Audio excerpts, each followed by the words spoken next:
봐주지 않을 거고 선생님이랑 수업하는 것보다 속도가 빠를 거예요. 근데 여러분들 어떤 게 좀 생길 수 있냐면 '아 지금은 좀 어렵고 귀찮으니까 미루고 나중에 해야지.' 절대 안 돼요. 예를 들어서 3 개월 있다가 보면 이게 더 쉬워질까? 6 개월 있다 보면 더 쉬워질까? 절대 아니에요. 항상 얘는 이 자리에 그대로 있을 거야. 그러니까 여러분들이 바뀌는 과정을 이해하면서 따라오려고 노력을 해야 되고 선생님은 그걸 잘할 수 있도록 돕는 사람이지 여러분들 괴롭히는 사람이 아니니까. 대신 공부하는 과정에서 선생님이 하자는 대로 해 주어야 돼요. 선생님이 하자는 대로 해야 된다고. 선생님 하자는 대로 해야 수학을 제대로 할 수가 있어. 잘하자고 한 얘기가 아니야.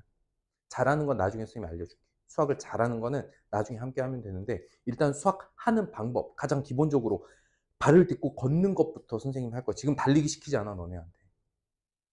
걷는 방법을 알려주는 수준인 거야. 걷는 것도 싫어요. 그럼 계속 기어 다녀야지. 포기하지 마. 다만 좀 부지런 떠시면 돼요. 별거 없다. 근데 언제까지 한 사람 한 사람한테 다 맞춰주면서 속도를 낼 수는 없어요. 그리고 내가 솔직하게 얘기해 줄게. 지금 중학교 과정 넘어와서 첫 번째 주에는 전체적으로 힘들었던 것 같아. 근데 두 번째 주에 적응한 사람이 나와서 '아 선생님이 설명한 게 이 뜻이구나.'를 이해한 사람이 두 번째 주에 나왔고 그다음 주 되니까 남은 친구들 중에도 '아 이렇게 하면 되는구나.'를 인제 딱 느낌을 알았어. '아 이런 방식이고 이런 뜻이구나.' 근데 그 과정은요 가만히 있으면 뭔가 이렇게 돌을 터득하듯이 반짝하고 생기는 게 아니고 하다 보면 이해가 돼요. 근데 선생님이 중학교 과정에서는 이런 것도 있을 수 있다 그랬지. 이해가 안 되면 일단 쓰고 외워. 그 쓰고 외운 걸 문제 푸는 데 갖다 써 봐. 그러면 '아 이 개념이 이 뜻이구나.'가 문제를 풀면서 이해될 때도 있어. 그래서 선생님이 내어준 과제의 순서를 정확하게만 지켜주면 여러분들은 굉장히 수월하게 공부하게 될 거예요. 그리고 선생님이 본격적으로 좀 진도의 속도를 붙일 때 여러분들이 무리 없이 따라올 수 있다고. 근데 선생님이 이제 "자 이제 아장아장 그러니까 걷는 걸로 해 볼게. 처음에는 무릎 대고 기어가다가 인제 처음 걸어 본 거야. 당연히 걷다가 넘어질 수도 있어. 그러니까 천천히 걸어 주는 거야, 같이 걷는 사람이. 근데 항상 손을 잡아 주면 못 걸어. 어느 순간 손을 놔 줘야 돼. 스스로 걷는 연습을 해야 돼. 자기 발로 뚜벅뚜벅 걸어야 된다고. 다른 과목에 비해서 수학이 약간 그게 늦게 와요. 스스로 뭔가를 해낸다 이런 느낌. 왜냐면 그때도 얘기했잖아. 초등학교 때는 물어보는 게 뻔해서 뭐 이렇게 수학적 사고 능력 이런 게 많이 필요하진 않았어요. 오히려 계산 능력이 좀 중요했지. 근데 지금부터는 문제를 스스로 해결하는 연습이 돼야 돼요. 그 하는 방법을 알려주는 거야. 개념을 어떻게 익혀야 되는지, 문제를 어떻게 풀어야 되는지. 그런데 마냥 덮어 놓고 안 하고 모르겠다고 하고 안 하고 힘들다고 하면 방법은 없어. 근데 때가 있어. 때가 있어. 나중에 어떻게 되겠지는 안 되는 거고. 근데 중학교 1 학년 딱 올라갔는데 다른 친구들은 다 이해하면서 쭉쭉 달려가. 근데 난 아직 걸음마도 안 뗐어. 다른 친구들은 걸어가. 근데 지금부터 하면 되겠지? 늦는다고. 늦어요. 시작할 때 같이 시작하고 그때 같이 바짝 가 버리면 진짜 그 무리에 섞여서 같이 우욱 가거든. 그룹이 딱 되면서 그냥 쭉 가 그냥. 습관만 제대로 들면. 근데 그게 안 되잖아. 언젠간 되겠지 하고 미뤄두고 미뤄두다가 다른 친구들 다 뜀박질하고 공도 차는데 혼자 아장아장 걸어버려. 답 없어. 그때 가서 열심히 한다고? 남들은 열심히 안 해도 쭉쭉 하는데 나는 아무리 노력해도 안 나가 속도가. 왜? 첫 습관이 안 들어서. 선생님이 지금 그거 잡는 거야. 두 발로 서서 걷는 것. 수학 문제를 스스로 문제 푸는 것. 다 똑같아요. 나머지도 마찬가지야. 그리고 선생님이 약속할 수 있어.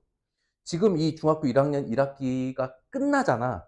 그럼 여러분들은 수학을 바라보는 느낌 자체가 다 달라질 거야. 그리고 그 뒤부터는 지금 느끼는 어려움의 차이가 덜 할 거야. 다시 한번 얘기해 줄게. 선생님이 예전에 설명했는데 초5, 초6, 중1 이런 느낌이 든다 그랬죠. 그다음엔 다시 요런 느낌이라고. 왜 이게 초6이랑 중1 과정의 차이가 나느냐? 아까 얘기했잖아. 뭐가 차이 난다고? 내용이 비슷하더라도 표현하는 형식, 문제의 구성. 그러면 중학교 2학년 때 나오는 건 얘가 같은 거예요. 내용이 달라지는 거지. 이해가 됐어? 그러니까 이 구간이 좀 어려운 거야. 이 구간이 좀 어려운 건데 선생님이 이 구간을 쉽게 느끼게 해줄 수 있다? 어떻게 하는 줄 알아? 중학교에서 원하는 형식과 구성을 설명 안 하는 거야. 내용만 설명하는 거야. 그럼 쉽게 느껴져. 문제는 뭔데? 이 능력이 사라지는 거야. 더 쉽게 설명할까? 중학교 1학년 내용을 초등학생들 내용 공부하듯이 가르치는 거지. 이건 이렇게 계산하면 돼. 야, 소인수분해는 뜻은 몰라도 되고, 야, 이거 이렇게 줄 맞춰서 계산하고 탁 하면 이거 봐봐, 최대 홀수 나왔지? 됐어. 이렇게만 하고 넘어가는 거. 왜 소수라고 불리는지, 인수란 뭔지 이런 걸 설명 안 하고. 지금 여러분들 입장에서 좀 쓸데없다고 느낄 수 있거든? 근데 두고 봐. 선생님이랑 같이 하는 방식의 개념을 익히잖아? 그 다음 학년, 그 다음 학년에 뭐가 나올지 예상이 돼버려. 뭘 해야 될지도 감이 와버려. 이해가 되면. 문제는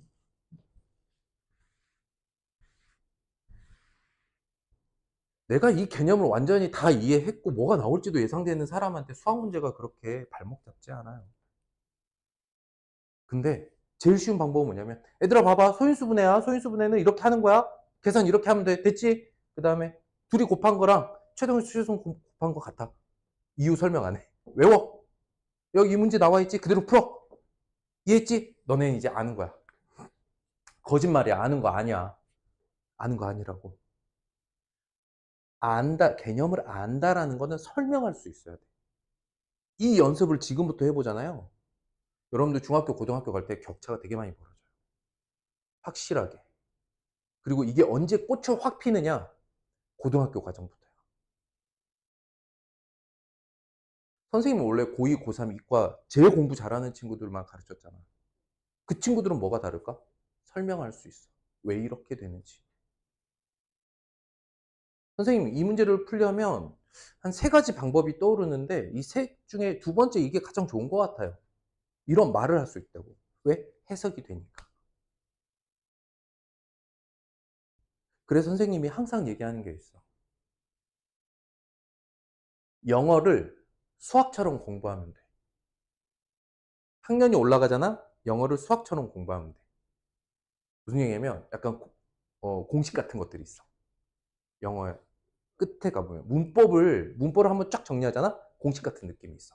외울 거 따로, 공식으로 할 거 따로. 그러니까 집어넣으면 탁탁탁탁 내가 말하고 싶은 것들, 내가 글로 쓰고 싶은 것들이 그 공식 안에 톡 들어가서 탁탁탁 자리 잡혀가지고 짱 공식처럼 돼.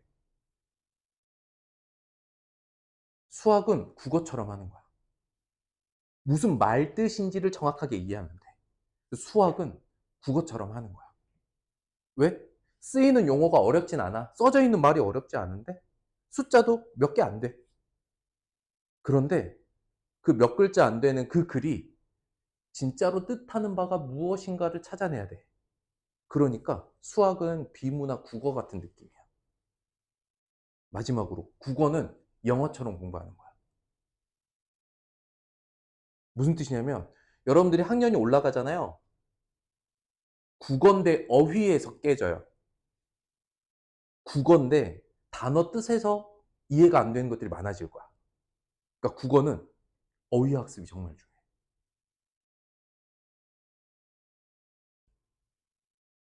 우리가 저학년 때 했던 국영수랑 수준이 올라갔을 때 하는 국영수가 그렇게 방식이 약간 바뀌게 돼. 지금 그게 바뀌는 시점이야. 그러니까 수학은 뭐다? 국어처럼 공부하는 거다. 무슨 말 뜻인지를 이해해야 돼. 뭐가? 개념이 무슨 뜻인지 깊이 있게 그 뜻을 이해하는 거. 그러고 나면 문제가 뭘 물어보는지가 이해가 돼. 자, 문제가 뭘 물어보는지 이해가 되지? 그럼 뭘 갖다 써야 될지 판단이 돼. 갖다 놓으면 그냥 문제 풀려버려. 너무 쉬운 걸? 선생님 말도 안 돼요. 말이 돼. 해석이 되면 무슨 뜻인지 알면 풀면 돼요. 그때 도구로 쓰이는 게 계산법이야. 겨우 도구야. 근데 계산법만 익힌다고 수학이 끝나는 것처럼 공부하면 큰일 나는 거지. 그럼 선생님 지금 뭘 하냐면 수학을 해석하는 능력을 기르는 수업을 해주는 거야. 그러니까 수업 시간에 선생님이 막 설명도 하지만 여러분들이 답변할 수 있게 계속 물어보잖아. 그때 생각을 같이 하면서 따라오면 돼요. 아시겠죠? 잔소리 여기까지. 자, 한번 볼게요. 같이 볼게요. 물어보는 게 뭐죠? 로 시작하는 거야. 자, 볼게요. 공책 지우개 있고요. 그 다음 밑줄. 되도록 많은 학생이 똑같이. 이게 의미하는 게 뭐지? 학생 수가 뭐다? 똑같이 받아야 되는데 학생 수가 되도록 많아야 되는데. 나누어 줄 건데 많아야 돼. 최대 공약수죠. 끝났어요. 누구와 누구의? 그럼 여기다가 이렇게 쓰면 돼. 60, 105. 그러면 굳이 계산해보자면 이제 60이랑 105 이렇게 하겠죠. 3의 배수고 5의 배수고 3의 배수고 5의 배수고 15가 딱 되겠죠. 47. 그런데 뭘 물어봤어요? 학생 수를 물어본 게 아니죠. 공책과 지우개가 각각 몇 권이냐는 거지. 그럼 한 사람당 받는 공책, 지우개의 개수는 여기 있죠. 4권, 7개. 더하면 얼마? 이거 물어본 거야. 그러면 15명에게 4권씩 7개씩 줬다라는 상황 판단이 필요한 거지.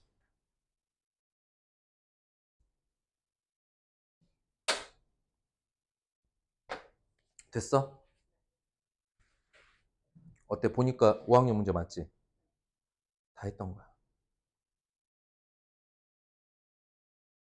자, 96, 72 직사각형 일정한 간격. 이거는 했으니까 넘어갈게요. 기억나죠? 간격이 최대 공약수. 상황 판단해 보시면 5번 볼게요. 5번 했죠? 6번 볼게요. 18, 36, 42 벽돌을 일정 방향으로 쌓아서 만들었어. 물어보는 게 뭐지? 물어보는 거 뭐야?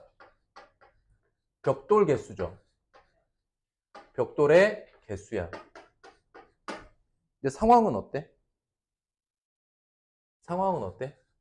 직사각형으로 직육면체로 되어 있네요. 그렇죠? 대략 그렸는데 좀 안 맞네. 18, 36, 뭐 42, 뭐 이렇게 표현할게요. 근데 얘를 어떻게 했어? 쌓았다는 건 이걸로 이렇게 벽돌로 벽을 만들었다는 뜻이야.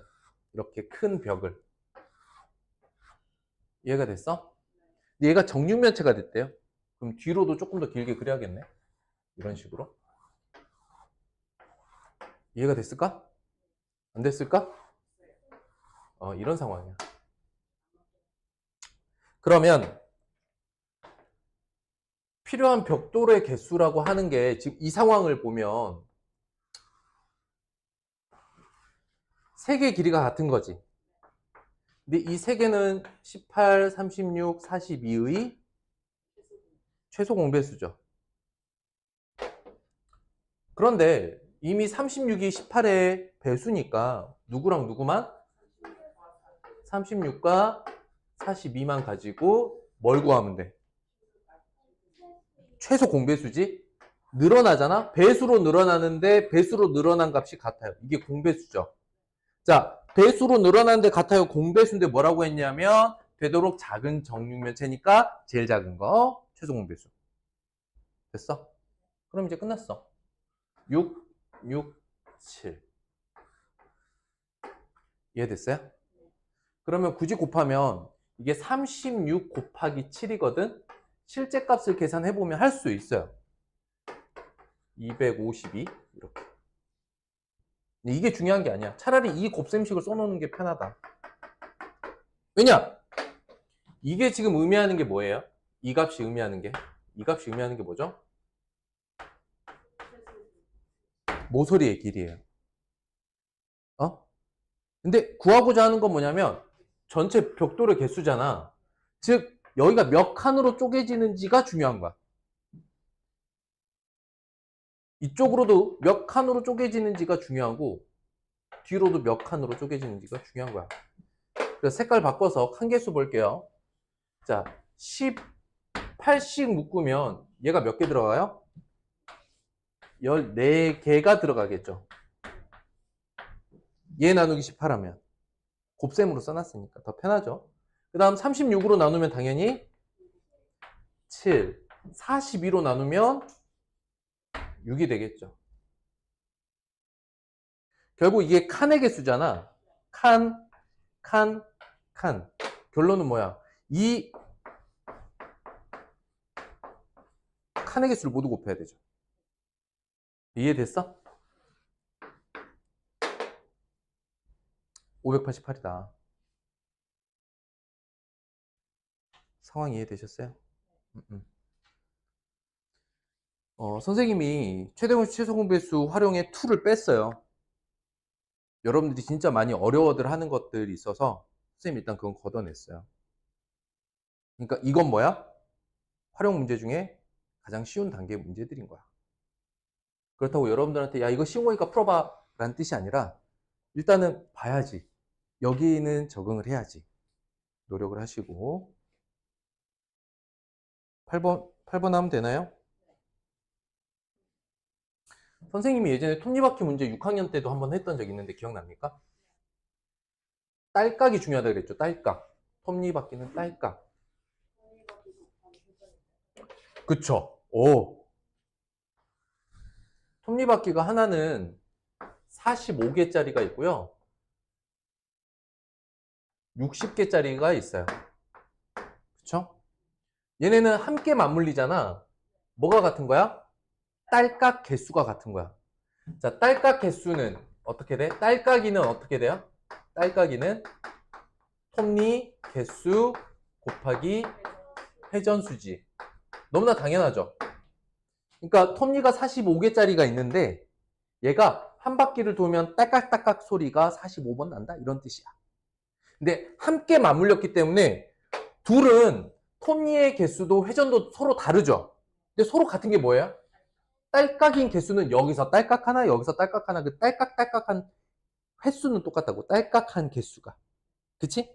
그러면 여기가 45 회전하여 처음으로 원래 위치에 다시 맞물려. 응? 그러면 45의 배수랑 사실 60의 배수가 사실 같은 거잖아요. 이게 무슨 얘기냐면 45의 초등방식으로 하면 네모번, 60의 세모번 한 개 서로 같죠? 이게 의미하는 게 뭐야? 자, 읽어. 좋아. 45의 배수 따라 읽어. 45의 배수 60의 배수 같아요. 공배수. 어려워? 자, 이게 선생님이 아까 했죠. 국어 같다고. 국어가 어때? 소리내서 읽을 수는 아는데 그 속뜻은 어려울 수 있잖아. 그런 느낌이라고 봐봐. 읽어봐. 45의 배수 60의 배수 같아요. 공배수. 너의 배수와 너의 배수가 같아요. 둘이 배수 같아요. 공배수. 맞지? 그러면 이 값은 공배수여야 되는데 그때 최소 공배수를 찾으면 되겠지. 왜? 원래 시작하여 처음으로니까 가장 적게 회전해서. 여기까지 이해됐니? 그러면 이제 잘 봐봐. 45랑 60이야. 바로 할게.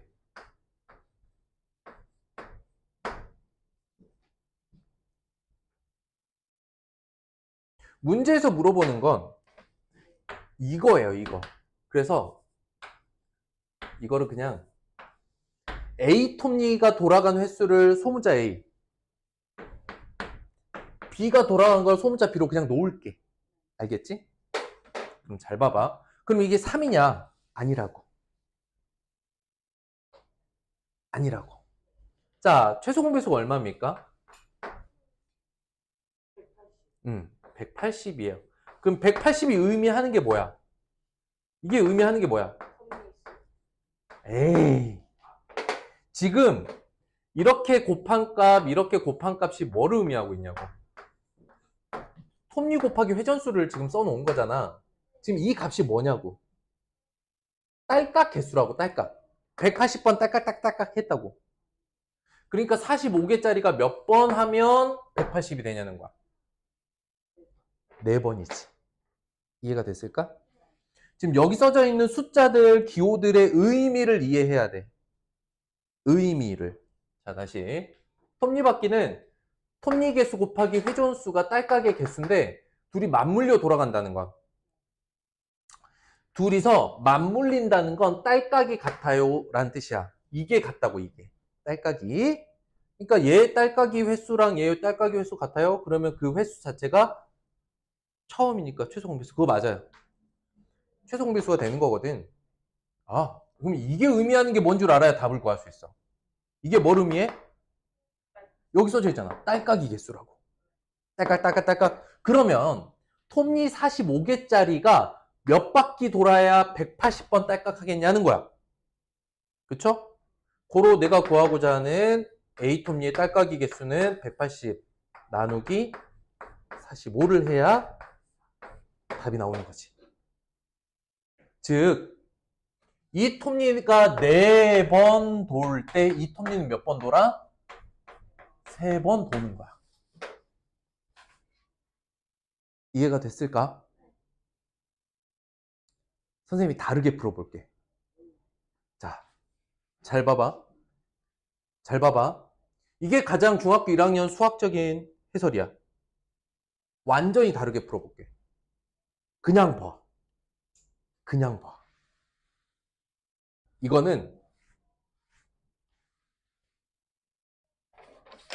이건 이해해야 돼. 잘 봐봐. 45 곱하기 A는 60 곱하기 B다. 자, 이 식을 딱 써놨어, 선생님이. 무엇이 보이느냐?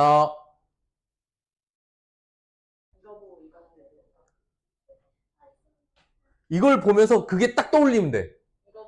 왜냐면 이 녀석은 우리가 이 이전에 공부했던 그 어떤 것과 모양이 매우 같은 거야. 비례식, 그렇지. 이게 무슨 뜻이냐면 A하고 60이 무슨 항? 미안. 이렇게 묶여있는 것끼리가 내항, 외항이죠. 미안해. 아니, 네모 대 세모는 동글뱅이 대 별 했잖아. 그럼 이렇게 둘이 곱하고 이렇게 둘이 곱한 게 같잖아. 그러니까 곱해진 애들이 같은 내항, 같은 외항이야. 그러니까 예를 들어서 얘네 둘을 내항에 위치하고 얘를 외항에 위치하면 어떻게 돼? 60대 너는 너 대 너 이렇게 하면은 외항에다 이렇게 B를 놓쳐. 내항 여기에다가 45를 놓쳐. 그 다음 여기다가 A를 놓쳐. 맞아요? 그러면 A 대 B가 지금 몇 대 몇이야? 60대 45지? 우린 뭐가 가능해? 약분 가능하잖아. A 대 B는 몇 대 몇이면 돼? 4대 3이면 돼. 끝이야. 근데 4대 3의 크기를 가지고 있는 수 중에 가장 작은 수 얼마야? 그래서 답이 4야. 그래서 이걸 보면서 이거는 비례식에서 온 관계구나도 함께 떠올릴 수 있었던 거야. 이해가 됐을까? 이게 의미하는 게 더 커. 왜? 아까는 처음으로 만나는 때까지 사라는 걸 구해냈죠? 그게 아니라 얘가 4바퀴 돌 때 얘는 무조건 3바퀴를 돌아. 그럼 얘가 8바퀴 돌면 몇 바퀴 돌까? 6바퀴 돌겠지. 얘가 8바퀴 돌 때 6바퀴 돌겠지. 12바퀴면 9바퀴, 16바퀴면 12바퀴. 계속 맞물려 돌 거라고. 여기까지 이해됐을까? 10번 봅니다. 상황을 이해하면 돼요. 상황을 이해하면 돼. 상황을 이해한다는 게 뭐냐? 이게 지금 무슨 말인지를 모를 수도 있어요. 50분의 1하고 70분의 1에 있어. 여기에다가 어떤 수로 곱할 거야? 어떤 수라고 했으니까 이제 문자를 좀 써보자고. 이런 식으로. 네모, 세모, 동글뱅이는 이제 없애고 문자를 좀 써보자고. 이랬는데 얘가 같은 수란 뜻인가? 아니지. 뭐라고 했어? 이게 자연수가 됐다는 뜻이야. 같은 수가 될 수는 없지. 자, 국어라고 생각해. 무슨 뜻인지 이해해봐. 얘 뭐라고 읽어? 분수야. 분수에 어떤 것을 곱했는데 결과가 자연수래. 분수에 어떤 걸 곱해서 자연수가 되었대.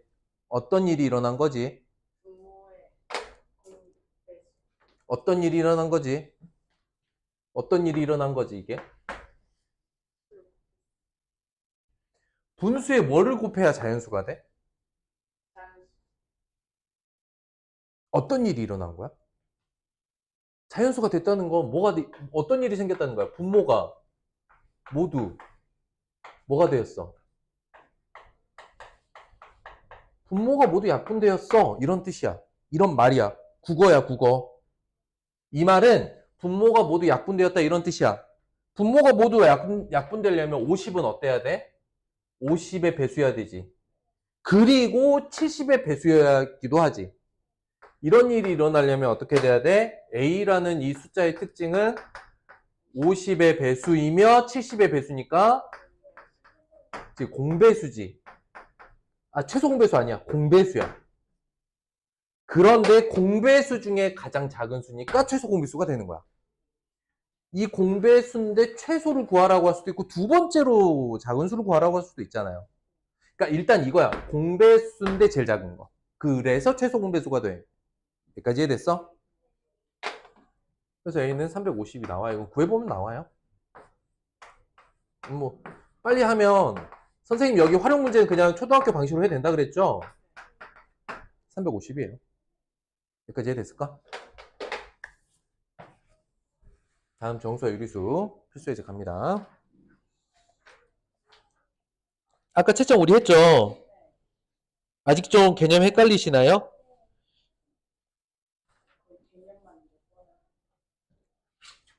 다음 시간에 조금 더 정교하게 할게요. 아니다, 오늘 할게요, 오늘. 오늘 할게요. 오늘 할게요. 그냥 보세요. 오늘 하는 게 나을 것 같아. 오늘은 씁시다. 오늘은 좀 씁시다. 어차피 다음 주에 정수 유리수 본격 진도 나갈 거야. 지금은 겉보기야. 다음 주가 진짜 정수 유리수야. 그러니까 정수 유리수의 뜻이 있고 정수 유리수 계산법이 있을 거야. 다음 주가 이제 그걸 본격적으로 계산을 하게 될 것이고, 원래 이번 주에 요 개념까지 하려고 했거든. 근데 다들 약간 눈이 맹해져가지고 선생님 진도를 다 안 뺀 거야. 자, 봐봐. 좀 편한 얘기 해보자. 좀 편한 얘기를 해볼게. 그냥 봐봐. 정수와 유리수인데,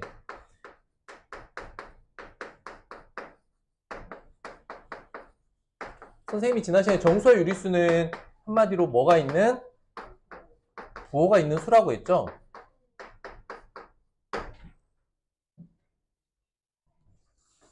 그런데 원래 이제 어원이라고 할까요? 우리말로 번역되기 전에 일본 들렸다 온 이름이야. 그러니까 우리나라에서 지금 쓰고 있는 많은 지식들, 과목들에서 쓰는 용어 자체는 중국이나 일본을 거쳐서 들어온 말들이 많아. 어쩔 수 없잖아. 왜냐면 근대 학문들은 우리가 대부분 식민 지배 당했던 그 시기쯤 19세기 후반, 20세기 초반에 다 들어온 거니까. 얘도 그 마찬가지야. 그래서 언어 순화 과정도 되게 많았어요, 우리나라에. 옛날에 우리 국민학교라고 불렸잖아. 그걸 초등학교로 바꾼 이유도 국민학교는 일본의 식민학교였던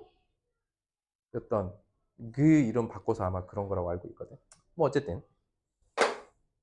그래서 수학에서 쓰이는 용어들 몇 가지도 그런 용어들이 되게 많아.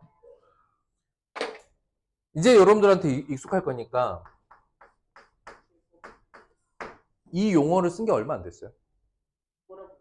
일본에서는 자승이라고 합니다. 중국어에서는 평방이라고 해요. 영어에서는 square라고 합니다. square. square가 뭐죠? 정사각형이죠. 직사각형은요? rectangle. 근데 이게 이렇게 원래 그래서 우리가 자승을 썼어요. 자승. 자승을 썼어요. 이거 안 쓰고.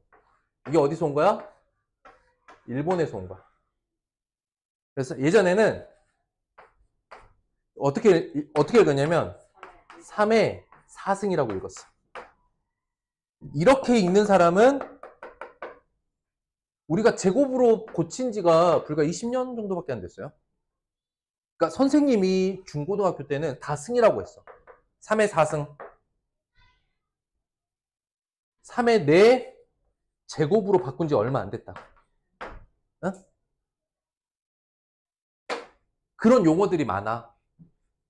나중에 가면 진짜 많아. 언어 순화인 거지. 언어 순화인 거야. 제곱은 한자예요. 그치.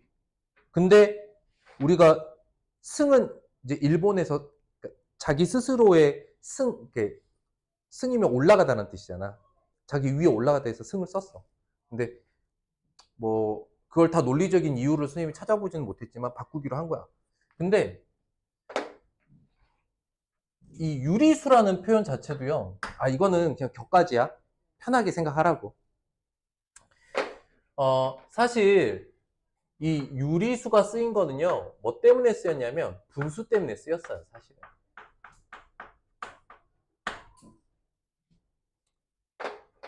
자,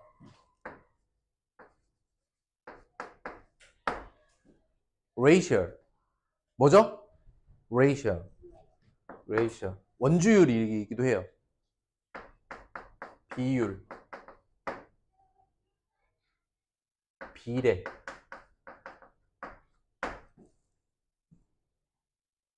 이런 뜻이에요. ratio.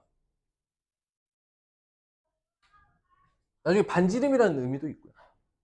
원주율 때문에 많이 쓰여요. 그냥 알아만 둬. 그런데 유리수가 영어로 뭐냐면 rational number예요. 이건 number 줄여서 쓴 거야. ration은 number야. 비율. 그치? 우리말로 하면 뭐 비율수? 그게 더 어울릴 수 있어. 이런 표현이 어울릴 수 있어. 근데 비율이 뭐지? 비율은 뭐야? 이 사람들 벌써 까먹었네? 비율이 뭐야? B의 값. 그렇지. B의 값이고 우리는 B의 값을 어떻게 써? 기준양분의 비교량으로 쓰지. 즉 B의 값이라고 하는 건 분수를 의미해. 그러니까 비율수나 우리가 기존에 썼던 분수를 그대로 이름 썼었으면 되는 거야. 그리고 이제 약간 이거는 개념적으로 얘랑 좀 구분하기 위해서 이거 안 쓴다라고 하면 비율수가 좀 맞는 표현이야. 그런데 여러분들 나중에 단어 사전 찾아보면 알겠지만 rational이 수학에서는 ratio, 비율, 비를 나타내는 수학적 용어지만 일반적인 영어에서는 rational이 무슨 뜻이냐면 합리적이다라는 뜻이야.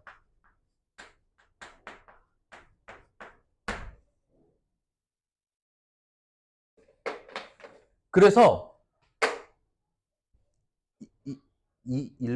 뭐라고 해야 돼? 일본에서 레이셔널 넘버인데 레이셔널을 사전에 찾아봤더니 합리적이라는 뜻이 있네? 그래서 여기서 뭐라고 했냐면 이 리자만 가져온 거야.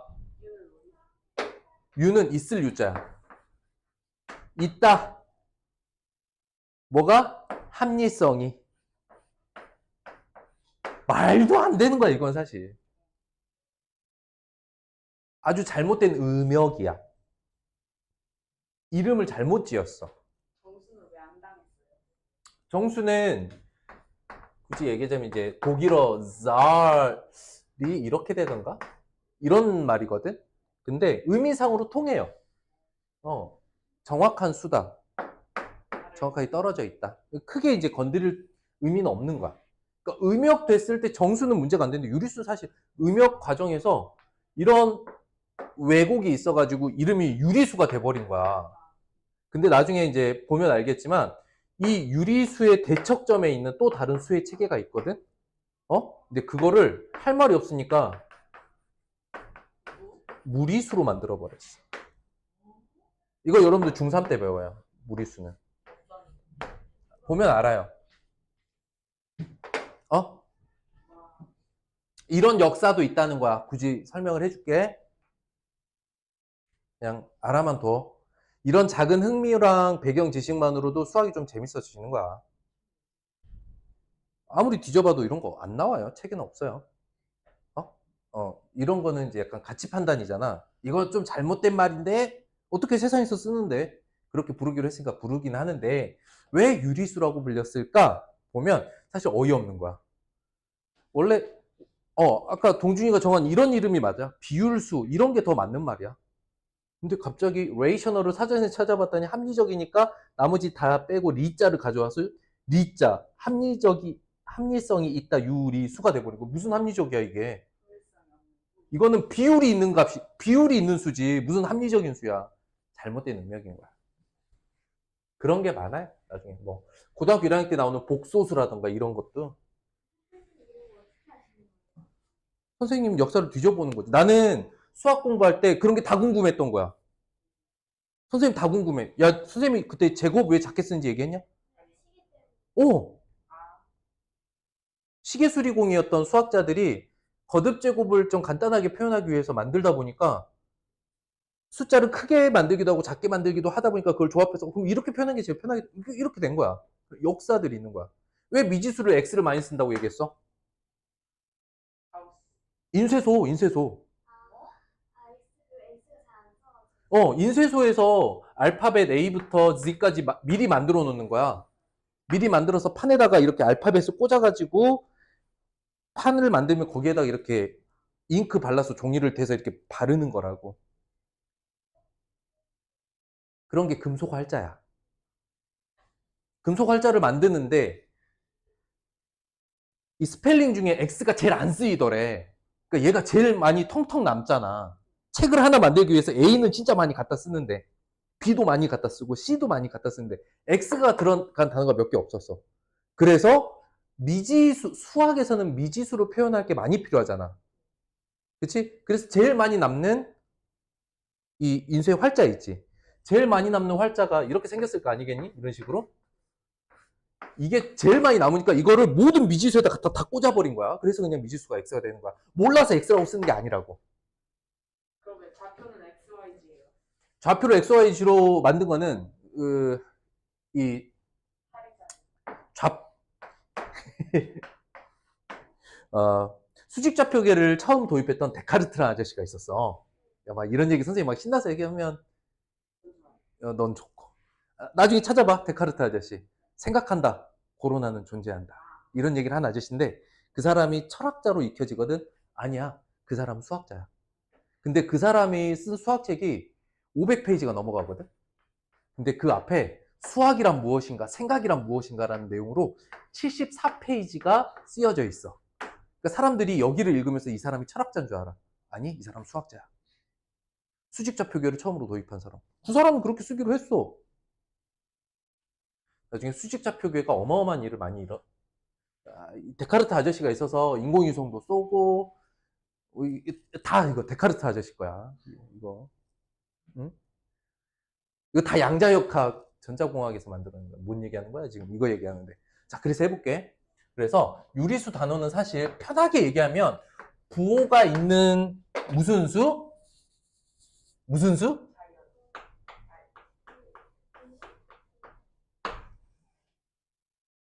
원래 rational number였다고. 비율을 나타내는 수. 비율은 분수다. 즉 부호 플러스 부호나 마이너스 부호를 가지고 있는 수를 의미해. 알겠어? 두 번째, 중세 유럽에서 근대로 넘어갈 때 이 음수 있죠. 음수를 받아들이는데 300년 걸렸어요. 수학자들이 이런 질문을 합니다. 사실 음수는 0보다 작은 거잖아. 이런 질문을 하지. 없는 것보다 더 없는 것.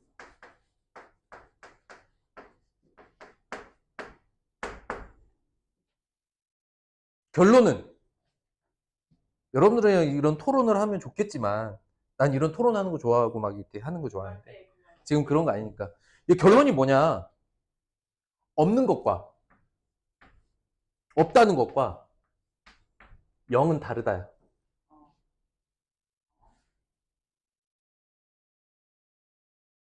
없다는 것과 0은 다른 거야. 돈을 예를 들어 볼까? 돈이 없다. 돈이 0이다. 돈에 뭐가 없냐? 돈에 그냥 여기서는 단위라고 할 건데 돈을 표현하는 단위, 체계, 그릇 이렇게 생각합니다. 돈그릇이 없다와 돈그릇에 아무것도 없다는 다르다. 이 얘기 됐어? 돈그릇이 0이란 얘기는 통장이 영원이란 뜻이야. 돈그릇이 없다는 통장이 없다는 거야. 어? 자, 화장실에 갔어. 화장실에 갔어. 똥을 쌌어. 근데 벽을 딱 봤는데 벽에 있잖아. 원래 화장지가 걸려 있어야 될 게 아무것도 없어. 이것 봐. 화장실에 갔는데 화장지 거리는 있어. 화장지 거리는 있는데 여기에 화장지가 안 걸려 있어. 이게 없다고 이건 0이다. 없다와 0을 구분할 수 있겠어? 이해가 돼? 없다는 아예 화장지 거리대가 없는 게 없는 거야. 그릇이 없는 거야. 0은 그릇은 있어. 쟤는 그릇은 있어. 근데 그 그릇이 텅 비었다는 거야. 여기까지 이해됐을까? 그런데 이 싸움을 300년을 했다고. 유럽에서. 아주 유명한 수학자들도요. 음수를 인정하지 않은 경우도 많아요. 어쨌든 그래서 여러분들도 처음에 음수를 한 번에 딱 받아들이기 좀 어려울 수 있어. 그래서 선생님이 이 음수라는 개념을 받아들일 때 그래서 예를 든 거고 그 예가 대부분 온도. 근데 음수가 생기는 거 개념 했으니까 음수가 생기는 거 뭐라 그랬죠? 어떤 기준을 잡고 그 기준의 값을 뭐라고? 0으로 두고 바라본다 그랬죠? 0도씨는 뭐 의미예요? 섭씨죠. 셀시우스 기억납니까? 셀시우스 아저씨. 파렌하이트 아저씨. 이게 무슨 얘기냐면 우리말로 쓰기 그냥 셀시우스라는 아저씨가 이 섭씨를 만든 거거든? 그냥 들어봐. 이 사람이 오스트리아 사람인가 그럴걸? 그래서 거기 스펠링대로 하면 셀시우스인데 그 걔네 발음으로 하면 셀이 아니라 셉 이렇게 되나 봐. 셉? 이 말은 또 중국을 통해서 왔어요. 청나라 통해서 들어왔어. 근데 이거 이름이 온도의 이 단위를 만든 사람 이름 그대로 갖다 쓴 거거든요. 여기 C가. 그래서 이 온도 누가 만들었나? 이 표현 누가 만들었어요? 그 서양 사람 그 사람 이름이 뭐더라? 모르겠고 그 사람 섭씨야 섭씨. 그게 섭씨 온도가 된 거야. 셀시우스가 셉이 되고 셉이 섭이 돼서 섭씨라고 부르게 되는 거야. 이거 이런 거야. 임씨, 박씨, 채씨, 섭씨. 섭씨 온도야.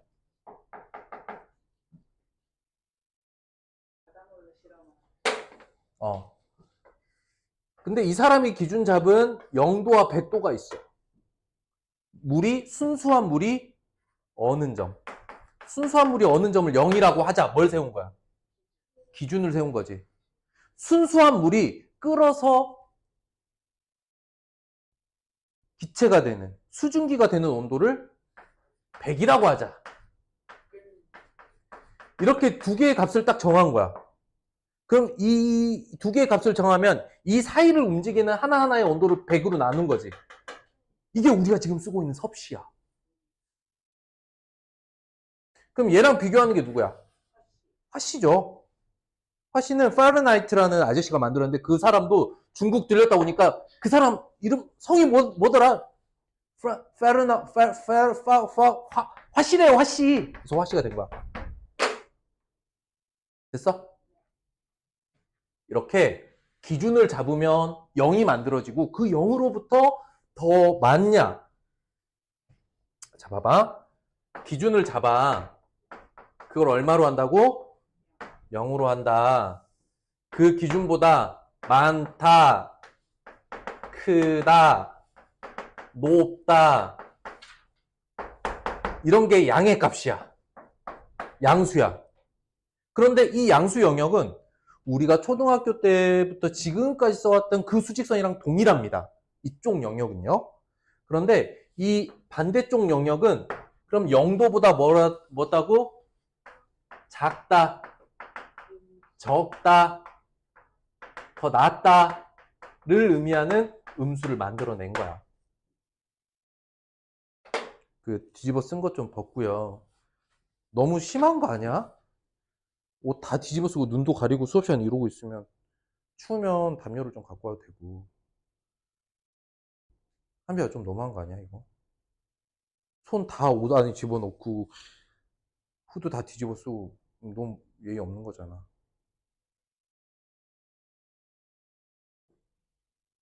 봐봐. 그래서 이제 여러분들이 생활적으로 느끼면 이게 수익성 어떻게 그려지는지 알아요.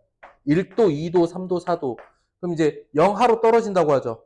그러면 0도 바로 아래가 뭐 영하 100도입니까? 이쪽으로 마이너스 1도, 마이너스 영하 2도, 영하 3도, 영하 4도 이렇게 가죠. 높다 낮다를 해볼게요. 지상 위로 1m, 2m, 3m, 4m, 지하 1m, 2m, 3m, 4m. 그쵸? 온도도 그렇고. 모든 게 그래요. 이걸 도입한 게 바로 음수 체계다. 아시겠어요? 여기까지? 미국은 훨씬 많았어요. 네.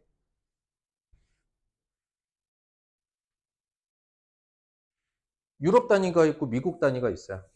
뭐 갤리온 전 세계에서 미국만 다른 단위를 써요. 모든 영역에서. 부피도 리터 안 쓰고 언스를 쓴다던가 갤런을 쓴다던가. 길이도 인치, 피트, 너트, 뭐 야드는 야드 이렇게 쓰고. 넓이도 그러니까 스퀘어 피트 쓰고. 우린 제곱 센티미터 쓰죠. 우리는 이거 쓰죠. 거기는 스퀘어 피트 써요. 이렇게. 아, 자꾸 얘네만 좀 달라. 에이커 이런 거 써요. 에이커. 원 에이커. 그래서 미국 책 보면은 이해. 해서 미국도 무게도 파운드를 쓰고요. 모르겠어 왜 그러는지. 근데 미국이 몇 번 시도했어. 미국만 빼고 나머지 나라가 다 똑같은 거 쓰거든. 우리나라랑 똑같은 거. 킬로그램, 센티미터 이런 거 다 똑같이 쓰거든. 도량형이라고 하지. 나 도량형을 통일하고 싶었는데 미국만 삐딱선을 탄 거야. 뭐 자존심인지 모르겠어. 아무튼 이렇게 이제 부호가 있는 수인 거고, 그랬을 때 이런 부호가 붙어 있는 모든 분수 형태를 뭐라고 불러? 유리수라고 불러. 근데 유리수에서 조금 구분을 한대. 정수와, 그럼 정수 반대말이 있는 게 아니야. 정수가 아닌 건 그냥 정수 아닌 유리수라고 말할 뿐이야. 근데 유리수는 쉽게 말하면 플러스나 마이너스의 부호를 가지고 있는 우리가 아는 분수로 나타낼 수 있는 모든 수야. 응? 근데 정수는 뭐냐면 우리가 아는 일씩 차이 나는 수. 원래는 뭐 썼어? 자연수를 썼지. 그런데 이게 음수 쪽으로도 일씩 줄어드는 수까지 해서 정수라고 해. 정수는 세 개로 나뉘어. 우리가 알던 자연수. 얘를 양의 정수라고 해. 당연히 일씩 차이 나는 거니까 1보다 1 작으면 0이야. 그 다음에 음의 정수가 있는데, 음의 정수는 마이너스 부호를 붙인 자연수들이 음의 정수야. 이해됐어? 그러면 그 중에 이렇게 생겨먹은 일씩 차이 나는 우리가 아는 그 자연수 형태의 부호가 붙어있는 수를 그 수가 아닌 건 다 정수가 아닌 유리수라고 불러. 여기까지 이해됐어? 우리가 지난 시간에 한 요 정도 배운 거야. 맞죠? 그럼 다음 시간에 이제 이 수를 이용해서 어떤 계산을 한다던가 이런 것들이 이제 다음 시간에 본격적으로 시작이 될 거니까 이번 주에는 제대로 익히고 갔으면 좋겠어서 오늘 선생님이 강의하면서 복습하는 거예요. 자, 필수 이제 풀어온 거. 그럼 봅시다. 51쪽. 같이 안 푼 게 2번이죠. 정수가 아닌 건 약분을 해봐야 되죠. 약분 안 되는 거 찾으세요. 이런 뜻이야. 4, 3. 근데 얘는 약분 해봤자 2분의 5죠. 정수가 아닌 거는 2번이에요. 됐어요? 4번 갑니다. 또 정수가 아닌 거래요. 안 해도 되겠죠? 1번입니다. 약분해서 자연수처럼 안 되는 거. 6번 봅니다. 정수는 유리수인가요? 네, 맞습니다. 방금 선생님 지웠는데. 정수는 다 유리수에 들어가요. 유리수가 제일 큰 영역이야.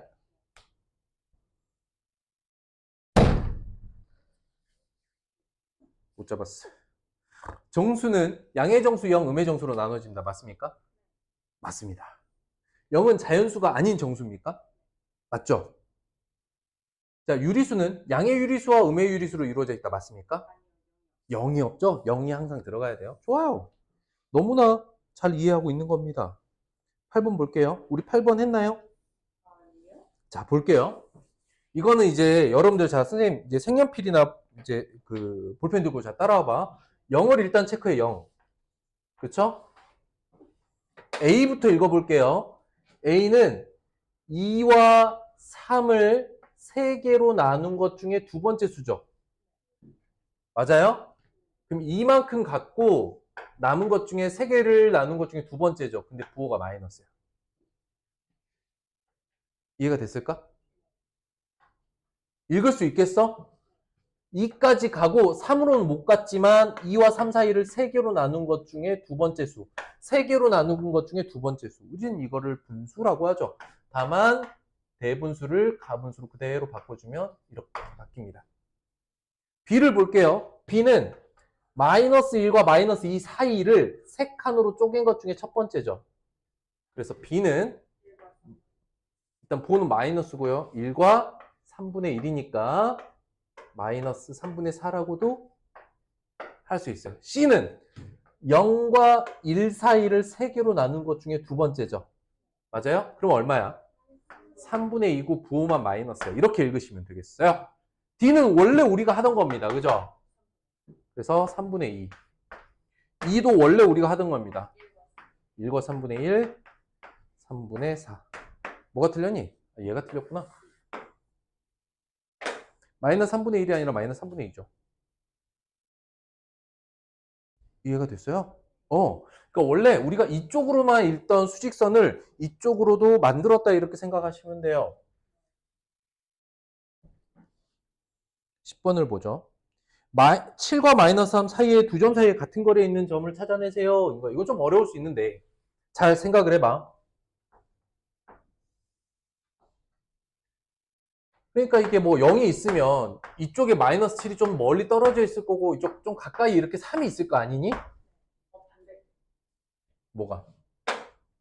7과 마이너스 3인가?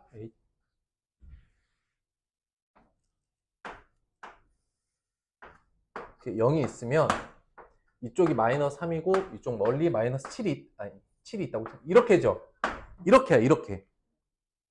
그런데 이거의 가운데 수를 구하래요. 한 칸씩 가는. 자, 보세요. 여러분들 이거 우리 원래 하던 걸로 생각을 해봅시다. 여기에 17이 있고요. 여기에 29가 있어요. 이거의 가운데 수를 어떻게 구하면 좋을까? 정 가운데 수? 여기서부터 여기까지 몇 칸인지를 알면 되지. 지금 여러분들 이걸 뺄셈으로 계산할 수는 없잖아. 그러니까 다르게 생각하면 뺀다는 건 거리를 의미하고 이번엔 거리를 구해볼 거야. 몇 칸이냐. 근데 이게 0으로부터 따져보면 가장 쉽거든요. 0으로부터 얘는 몇 칸일까요? 0으로부터 7까지는 너무나 당연하게 7칸이죠. 그러면 이쪽에 3칸이고 이쪽이 7칸이면 전체는 몇 칸이에요? 그렇지, 10칸이죠. 이거는 셀 수 있죠, 우리가. 그럼 10칸이면 가운데면 몇 칸째? 5칸째. 이게 빵이 10개가 있는데 절반은 몇 개야? 아직 어려워. 연필이 10개가 있는데 절반은 몇 개야? 5개. 칸이 10개가 있어. 절반은 몇 칸이야? 아우, 잘했어요. 그러면 마이너 3으로부터 이렇게 5칸 와도 되고요. 7로부터 5칸 가도 되잖아요. 우리가 익숙한 7로부터 5칸 뒤로 빼면 얼마입니까? 2가 되겠죠.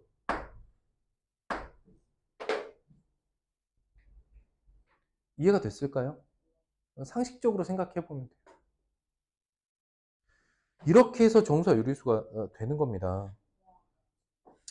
다음 주 확인학습 때는 여기를 할 거예요. 2강 확인학습 다 할 거예요. 아시겠죠? 그러니까 미리미리 좀 풀어 놓으시고, 다음 주에 3강 개념은 할 거예요. 3강 개념하고 3강을 다 끝낼 게 아니야. 그러니까 다음 주 과제는 3강 개념에 대한 개념 쓰기랑 필수 예제 마저 풀기겠죠. 그럼 요거는 숙제예요.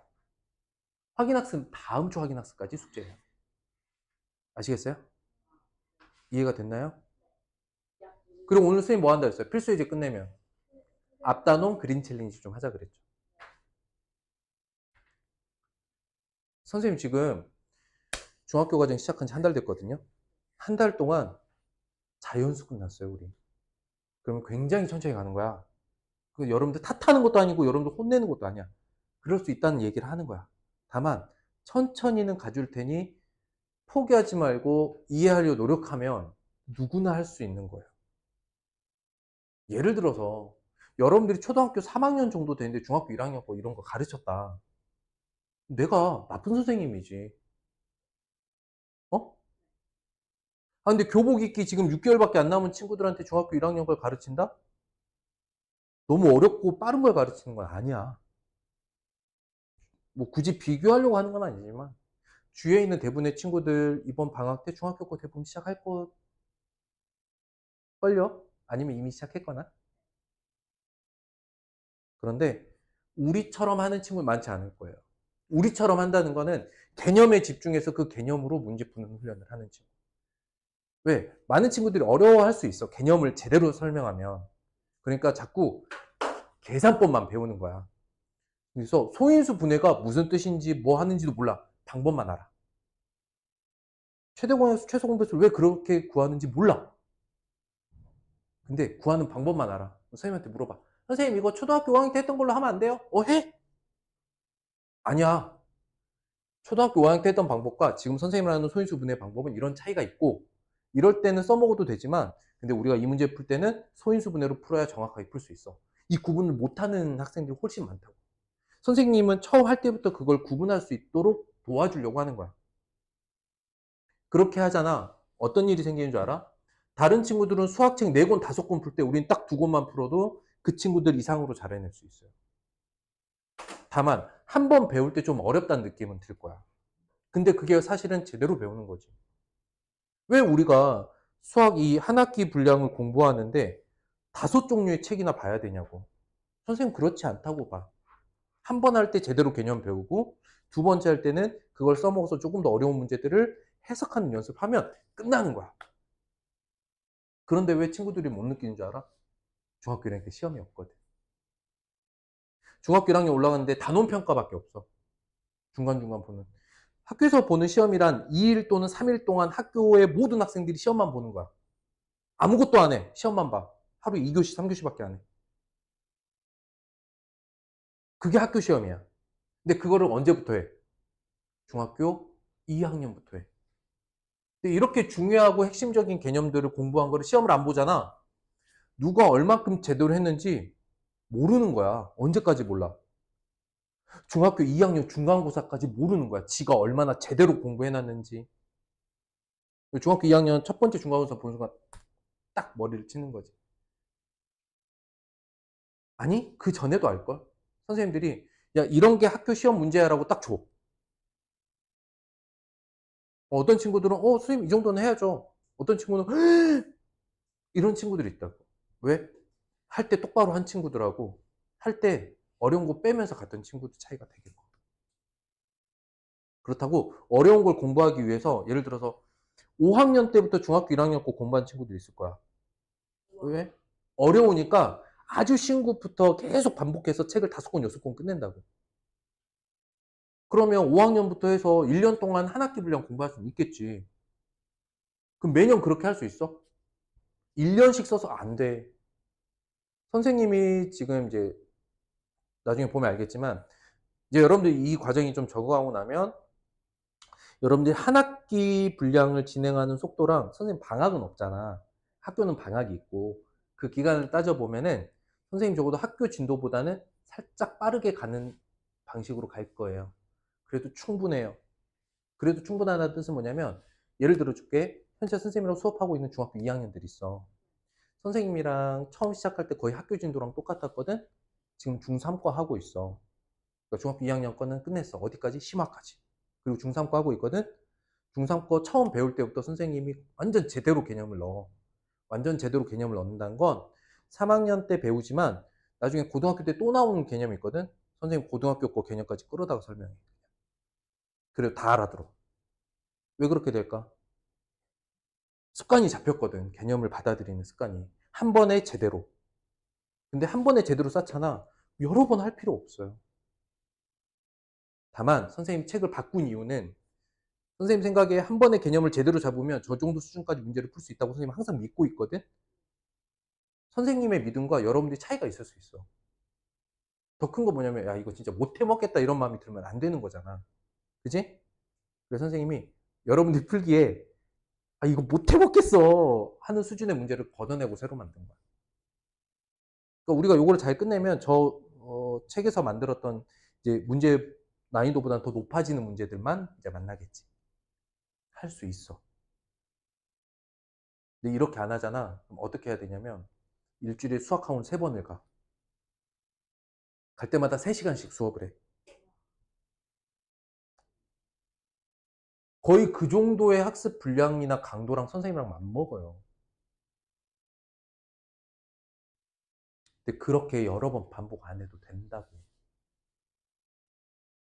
대신 한 번 할 때 양질의 수업을 해야 돼. 퀄리티 있게. 핵심적으로 제대로. 그래서 제대로 하면 우리가 하는 정도의 시간만으로도 충분히 수학을 다 정복할 수 있거든. 근데 그게 안 되니까 아주 쉬운 것부터 잘게 쪼개서 계속 반복을 하는 거야. 많은 시간을 쏟아부어서. 생각해봐. 3시간씩 3번이면 9시간이죠. 근데 선생님이랑 아무리 길게 해봐야 강의 2시간에 확인학습 빨리 끝난 친구 1시간 만에 끝나잖아. 일주일에 그러면 선생님이랑 같이 만나서 하는 거 몇 시간? 3시간이지. 근데 이 3시간을 위해서 집에서 과제하는 시간은 좀 사실은 많죠. 다른 친구들보다. 무슨 뜻이냐? 공부는 선생님이 하는 게 아니란 뜻이야. 니들이 해야지. 그래서 집에서 해올 거 딱 해오면 선생님 쿨하게 보내주잖아. 그게 그 뜻이야. 반대로 안 해오면 지겹도록 남겨요. 한번 6시 반까지 남아보고 주말에 나와봐야 아, 저 양반이 결국 안 놔주는구나. 할 때 해야지. 그지? 아, 이게 해 떨어질 때까지 있으면 안 되겠구나. 이런 마음이 들어야지. 그러면 차라리 준비를 잔뜩 해서 확인학습 딱 와서 선생님 저 다 했고요. 틀린 거는 제가 고쳐왔는데 그럼 바로 채점 받고 테스트 보고 빡 가버린. 이게 더 쿨한 거야. 이게 훨씬 깔끔하고 마음도 편하고. 더 중요한 거 있어. 선생님이 여러분들 숙제헌 확인학습 개수로 잔소리하거나 남긴 적 있습니까? 테스트 결과 나쁘다고 선생님이 남긴 적 있습니까? 결국 집에 갈 때 알고 가면 된다고 난 생각해. 많이 틀려도 좋아. 대신 선생님이랑 있을 때 고치고 아, 쌤 이제 무슨 말인지 알겠어요 하면 끝난 거야. 그런 거 점수 잘 내고 많이 맞는 건 시험 보기 전에 연습하면 돼요. 아시겠죠? 선생님이 요 정도까지 선생님이랑 같이 공부하는 수학의 의미나 방법에 대해 설명했는데 계속 이렇게 수동적으로 숙제는 안 해왔는데 빨리 가고 싶어 이러면 안 돼. 진짜 이거는 인간적으로 선생님이 해줄 수 있는 거는 다 할 수 있는데 그건 못 해줘. 집에 가서 숙제를 똑바로 하는 거. 개념을 설명한다던가 문제 푼다던가 그리고 추천하는 방식이지만 입력까지 해오는 것까지. 그건 쌤 안 바라잖아. 근데 입력해오면 진짜 편하다. 이건 해본 사람이 알아. 지금 중학교 2학년들 중3 간다 그랬지. 여러분들이 하는 것보다 양이 많겠어요, 적겠어요? 엄청 많아요. 근데 내일 오거든요. 거의 1시간 안에 다 끝내서 갑니다. 입력해서 틀린 거 다 고쳐오거든. 지들이 알아. 중학생이잖아. 자유가 가장 좋은 거야. 완전 자유가 좋은 거지. 그러면 미리 숙제 다 해서 와서 딱 확인만 받고 가버려요. 그럼 나도 말리지 않아. 왜? 선생님이 높은 강도로 많은 양의 수업을 해주는 거거든. 아시겠죠? 자, 이제 그린 챌린지 하고 확인하고 가도록 할게요.